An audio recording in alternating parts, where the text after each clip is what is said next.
Assalamu alaikum, my brothers and sisters. Intoxicants, as you know, are prohibited to consume in Islam. We're not allowed to consume anything that intoxicates in large quantities, even if the consumption was a small quantity of it.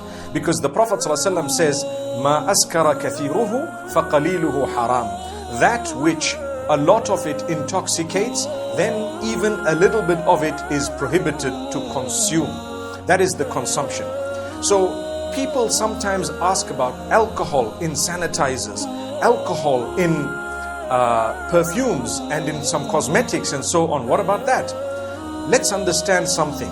There are several rulings regarding alcohol, but the term alcohol is a very broad English term that includes the Arabic term khamr and much more than khamr. So what is khamr? It is generally referred to the wines that are produced from the fermentation process of either grapes or dates or apples, etc. So if you have a wine, if you have a beer, if you have something that intoxicates, a drink that was made by fermentation of the grapes and the dates and the apples, according to some scholars, then it's not only the consumption that is prohibited, but it is beyond the consumption because it is considered najis. Najis means impure to touch. So if you were to have wine poured all over you, it is impure. It can never ever be pure, even if it was to be put into a sanitizer as a wine. Remember this. So the wines, the beers, they are not only prohibited to consume, but they are impure to touch as well.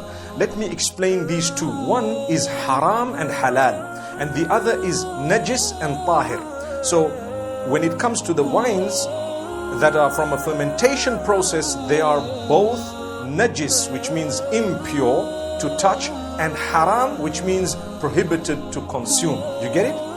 If the alcohol was produced through a synthetic means in a laboratory, and usually it's colorless, subhanallah, that is haram to consume because of the intoxicating factor, but it is pure to touch, so pure that in fact it is a disinfectant, and it is used to disinfect, to remove impurity from the body. So it can never be halal to consume. But if it is fermented and from a fermentation process, then the chances are it will be najis as well.